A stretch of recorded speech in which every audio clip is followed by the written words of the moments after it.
Ladies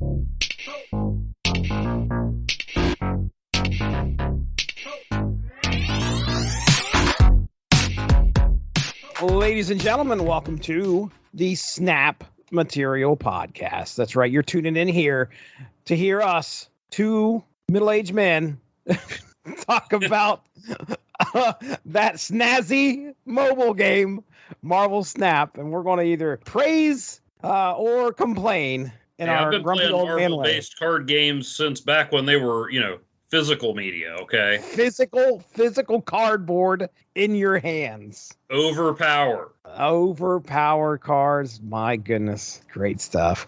That's Evan Bevins over there. I'm Jesse Starcher. Welcome to the show. Listen, we're about to talk about our experience with the previous season, Loki For All Time. We'll get into some popular decks or some trends that we had saw during the season. We'll talk about what we unlocked, our variants that showed up here this past month. And we're going to have a battle. And oh my goodness, am I not prepared for that? But we will be when you hear it. It's going to be amazing. And then we will get into talking about our upcoming season, Bloodstone, which started October 2nd. We're recording this on October 3rd right now.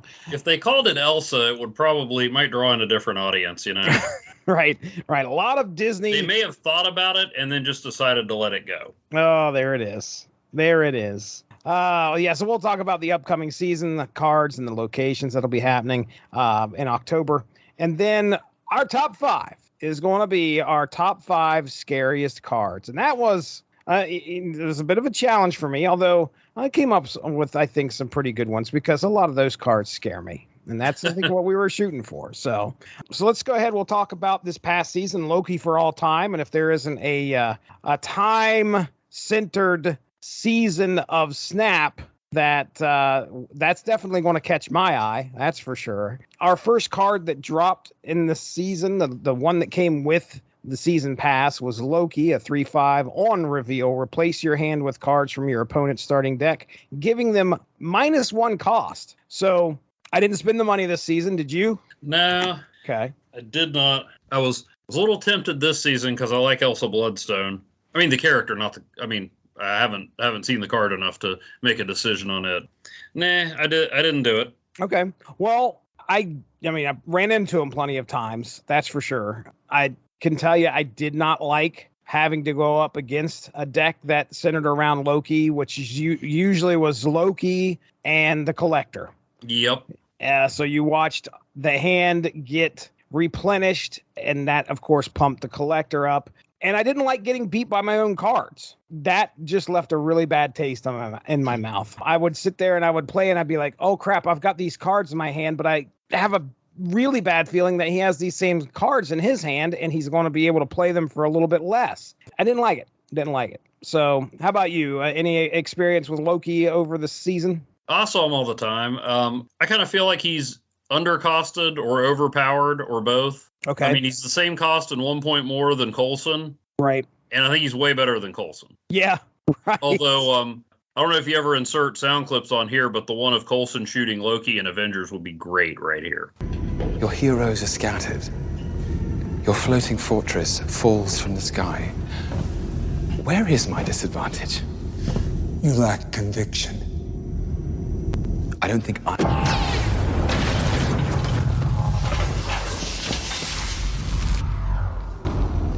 So that's what it does.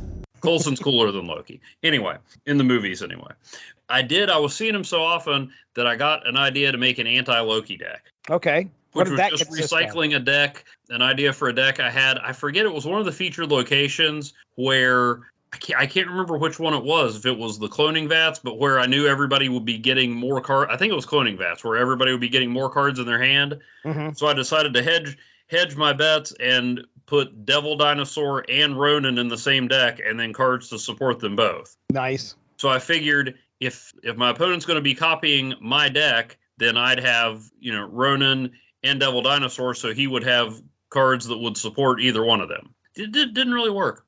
Did not work. Nope. Just bounced around. Had to go back to my my go-to deck this season, to make any actual progress. But we'll save that for later. That's a tease, folks. Well, that's a tease. So yeah, it didn't. It seemed like a good idea, but didn't really work too well in practice. Okay. So next up is Goliath. 6 cost, 5 power. On reveal, destroy all enemy cards played here this turn, including unrevealed cards. My first note on this was that there is a lot of dislike for Goliath out there, specifically because of the ultra powerful combo that included him with Galactus. So much so that the devs, I think Second Dinner, they looked at this and they were like, "Oh, we can't have this." So they were like, "Okay, well, what can we do?" And they erred on the side of they nerfed the cards that worked with Goliath the best instead of nerfing Goliath itself. And that upset a lot of people,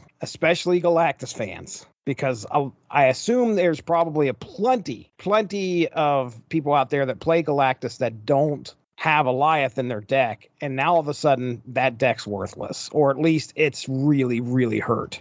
So the combos that Goliath brought, it was game-changing enough to where the devs are like, okay, we've got to do something to correct this. I can kind of see that argument a little bit. I did want to bring up the fact that week, which was the week of September 12th through September 19th, there were 3 cards, along with the variant, that you could get by using your cash. And when I say cash, folks, I hope you understand that CACHE, not CASH. So in that week was Goliath, Snow Guard, which got a buff. Oh, yeah. So it's a lot of Snow Guard in the second half of the season. So did I. And I started to try and kind of play with putting a deck together to use Snow Guard. And then the third card was Hit Monkey. I have one of those 3 cards, and that was Snow Guard. I've thought about Hit Monkey a lot, but Goliath was a pretty big card, and I was really tempted to spend my cash at that point. The problem is that we still had Ravonna, Renslayer, and Mobius to come.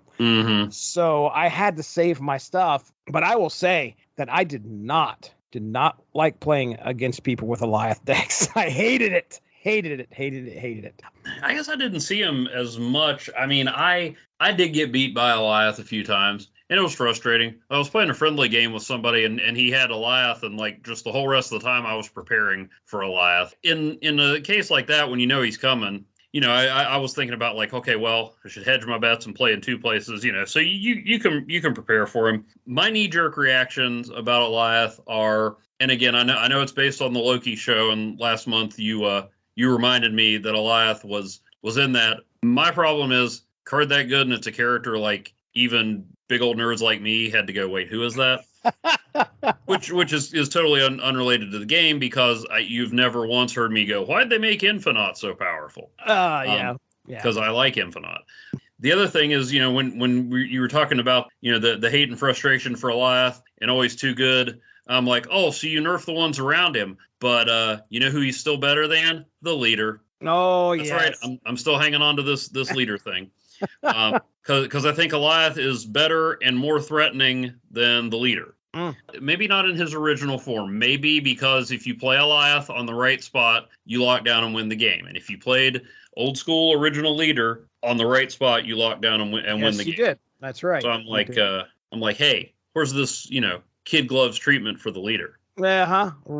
Right. But that may also be as irrational as going, well, Elias shouldn't be that good because I don't know who he is. I don't know. I didn't find him to be game breaking. Yeah, a little frustrating when they play him. He's not unstoppable. It seemed like every time I tried to play that one spot was sure enough where Goliath was going to get laid down, and boom, I lost the game. I was like, oh gosh, and I didn't even have a chance to turn my card over. Yeah. Let me just say, if we ever do a top 5 of most frustrating cards, Goliath might make the list, but he wouldn't be at the top. Okay. All right, then. All right, next up, Ravonna Renslayer. 3 cost, 3 power, ongoing. Your cards with 1 or less power cost 1 less. And boy, did I think that this was going to be something, and I made sure to get it.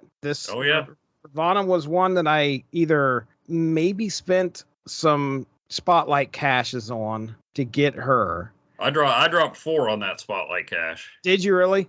Yep. Yeah. So then that means you got Jean Grey. Yes. Did you already have Jean Grey? I think you did, didn't you? I did not. No, I did not have. Okay. I didn't have any of that. I didn't have Jean Grey. I didn't have Zabu. I did get 1,000 tokens that would come in handy later. I will say that out of that spotlight cache, I was pumped about Ravana too, and she's probably my third favorite card out of that spotlight cache. Okay. Based on actual usage.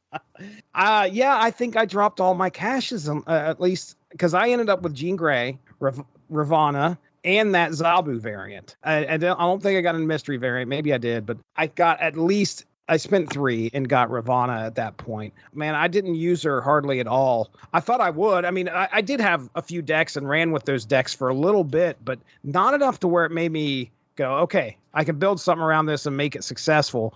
I was using the goblins. Like I said, I was trying to get them out there. Mr. Negative, to me, felt like it kind of worked against Ravana. Even though you get Mr. Negative out there a little bit cheaper, well, everything that you have in your hand, then the power switches. And I never tried it, but I had assumed then you're just kind of stuck with, those cards aren't affected by Ravana then because all the power is above 1. Well, but what I know this has happened to me a lot this season because I used Ravana and Mr. Negative a lot. What's the biggest problem with a Mr. Negative deck? You ain't drawing Mr. Negative. That's right. So if you're not drawing Mr. Negative, you've got a bunch of cards that Ravana can lower the cost of. Okay. Of course, then they don't score that many points, but that's why you always have a Jane Foster in there too. You know what? That's a good point. So that was the philosophy anyway. I can't say I had a ton of luck. But I tried like 2 different Mr. Negative decks with her. I also put her in because, like you said, she's good with the goblins. So I put her in my good old Stealth Destroy deck that has goblins in it. I tried her a couple other places, but she kept getting pushed out of decks by maybe the featured card I was least interested in the history of Snap, Zabu. She kept getting pushed out by Zabu. And there's no logic here because I am a big fan of Jeff being included in this, so I love obscure weird characters, but I don't know, Zabu wasn't obscure or weird enough for me for some reason, or I don't know. It's just like, I'm not that big a Khazar guy. Yeah, so yeah. Khazar, I don't know. So I did not give Zabu the respect he deserved. Wow. But Zabu has earned it. Yeah, if you can build a deck with many 4-cost cards in there, Zabu will make you smile because you can knock that 1 point off, get him down to a 3, and at the end of the game and your last turn, you can lay out 2 4-pointers for 6 cost at that point. Like he's made it into my Surfer deck because he makes Wong easier to get. Mm-hmm. Now Ravana, I still like Ravana for the eventuality that, say you play 4 games in a row with a Mr. Negative deck and you only draw Mr. Negative on turn 5 in one of those and not at all, then she does make those other cards playable. So he doesn't quite push her out of there, but I think I ended up having both of them in there for 2 chances to get Mr. Negative in. Mm-hmm. Maybe even throwing Psylocke in there at one point.